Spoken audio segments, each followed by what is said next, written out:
Meus irmãos, graça e paz a todos, estamos aqui dessa feita para mostrar para vocês a posição do John Stott e de João Calvino sobre o texto de Romanos, capítulo 9, versículo 22, sobre os vasos de ira preparados para a destruição. Qual é a posição deles? Eu já mostrei aqui a posição do Douglas Moo e do Thomas Schreiner. Assista lá e você vai saber a posição de ambos. Tá? Porque muitos calvinistas, né, que ali é um texto de dupla interpretação, ou melhor, de dupla, que ensina a dupla predestinação. Deus prepara uns para a salvação e outros para a condenação. Só que muitos calvinistas, tá, discordam disso. Quem prepara os vasos de misericórdia, os eleitos, é Deus, e quem prepara os vasos de ira, tá, não é Deus, mas é eles mesmos que se preparam, porque muitos eruditos no grego defendem ali a voz média. E a voz média no grego traz o sentido que é eles que se preparam. Tá? Assim como o faraó endurecendo o seu coração, a sua cerviz, tá? E Deus mostrou para faraó quem de fato era Deus, tá? Enviando ali aquelas pragas, aquelas 10 pragas no Egito, até faraó ceder e liberar o povo. Então vamos lá, vou pegar primeiro aqui o comentário de João Calvino sobre esse texto. Vamos aqui rapidamente. Ó, aqui está, Romanos 9, 22. Vamos ver o que o Calvino diz. Se Deus suportou com muita longanimidade ou paciência os vasos de ira.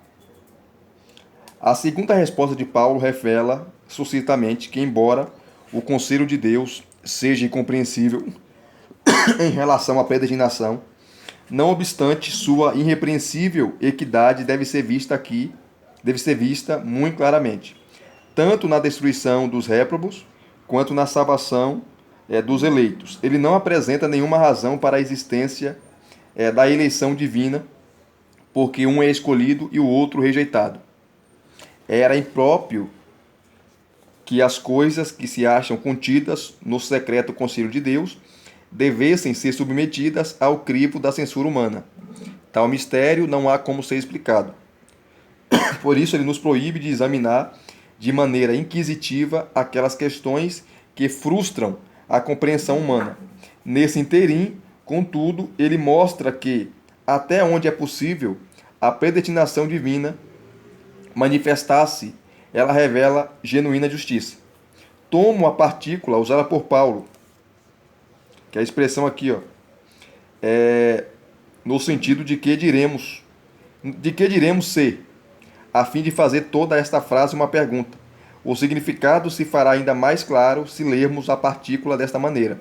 A expressão de Paulo é elíptica e subtende o seguinte: quem, pois, acusará Deus de justiça ou suscitará em juízo?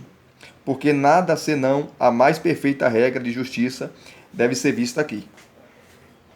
Se pretendemos entender o pensamento de Paulo, então temos de examinar quase cada palavra.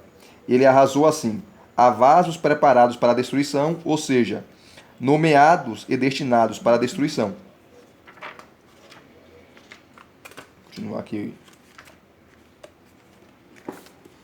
Há também vasos de ira, ou seja, feitos e formados com o propósito de serem provas da vingança e desprazer divinos.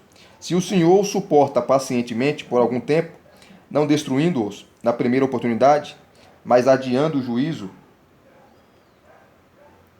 preparado para eles, e se ele procede assim, a fim de demonstrar os decretos de sua severidade, para que os demais se sintam abalados de terror ao contemplar tão horríveis exemplos, bem como fazer notório o seu poder para o que ele os faz submeter-se de várias maneiras, e também para que isso possa aumentar a extensão de sua misericórdia para com seus eleitos e fazê-la muito mais conhecida e resplandecer com muito mais fulgor o que há de repreensível nesta administração. A fala de Paulo em explicar por que os vasos são preparados para a destruição não causa surpresa, pois ele pressupõe do que já afirmou acima, que a razão se acha oculta no eterno e inexplicável concílio divino, cuja justiça é digna de nossa adoração e não de nosso escrutínio. Ele usou a palavra vasos no sentido geral, significando instrumentos, pois tudo quanto existe de realização em todas as criaturas e em qualquer ato pertence à administração do poder divino. Portanto, nós que somos crentes por boas razões, somos chamados os vasos de misericórdia, visto que o Senhor nos usa como seus instrumentos na exibição de sua misericórdia. Os réprobos, quer dizer, os não eleitos, contudo, são os vasos de ira, visto que servem para realçar o juízo divino. Então ele não entra assim muito na questão, ele fala que é um mistério, tá? É um mistério, porque Deus escolhe pessoas para ser alvos da sua vingança, da sua ira, tá? Então Calvino aqui também defende a dupla predestinação, mas ele coloca a palavra mistério, tá? Como Deus faz isso? Não sabemos. Como ele suporta com paciência e depois derrama a sua ira. Então ele não entra nos meandros, né? Mas aqui ele defende a dupla predestinação. Ele dá uma suavizada, mas ele defende a dupla predestinação, entendendo que é Deus que escolhe um para salvação e outros para condenação. Se é condenado, foi Deus que destinou. Se é salvo, também foi Deus que destinou. Essa é a posição de João Calvino. Tá? Já a posição de John Stott, vou pegar aqui o texto.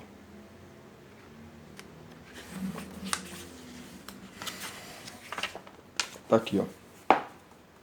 Página 328, versículos 22 e 23. Ele vai explicando, deixa eu correr aqui, ó. Aí ele vai falando, ele cita aqui a NVI, né? Aí vai, tá? Aí ele dá as posições e John Stott, ele deixa entender aqui que os vasos de ira, tá? Não é Deus que prepara. E ele é calvinista, tá? John Stott. Só que ele é calvinista moderado. Então, quem prepara, no versículo 23, os vasos de misericórdia é Deus. Mas quem prepara os vasos de ira não é Deus, porque ali não está o sujeito da ação. Tá?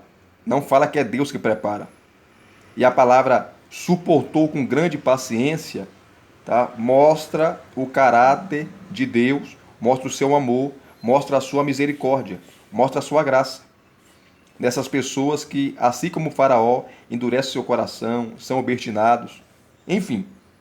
Então, John Stott aqui, ele não vai defender a dupla predestinação, né? Mas o Stott conclui aqui, ó, dizendo: assim, as duas ações de Deus, tá? Que no versículo 18 são resumidas como ter misericórdia, é Deus que tem misericórdia, e é Deus que tem ira, né? Ter misericórdia e endurecer, vão encontrar a sua origem no próprio caráter de Deus. É por ser quem ele é que ele faz o que faz. Que ele faz o que faz. Diz John Stott. Embora isso não resolva o mistério supremo da razão, porque ele prepara alguns de antemão para a glória, permitindo que outros se preparem para a destruição. Ainda assim, ambos são revelações de Deus, de sua paciência e sua ira no juízo e, sobretudo, de sua glória e misericórdia na salvação. Então, por mais que nós não conseguimos entender de John Stott, tá, você vê a ação de Deus ali. Mais que ele suporta com paciência, com graça, com misericórdia, tá? Você vê a ação de Deus ali em derramar nessas pessoas, aqueles que rejeitam o evangelho, nesse caso no contexto de Romanos 9, o Israel incrédulo, que não creu no Messias, que rejeitou o Messias, matou o Messias, tá? Deus suporta com muita paciência esses vasos. Só que ali no texto, no versículo 22, tá? Você tem a voz média, né? Muitos eruditos do grego defendem isso, que dá o sentido, a voz média no grego, que é eles que se preparam. Não é Deus que preparou eles. Deus prepara os vasos para a salvação, de misericórdia, os eleitos. Mas os vasos de ira não é Deus que prepara.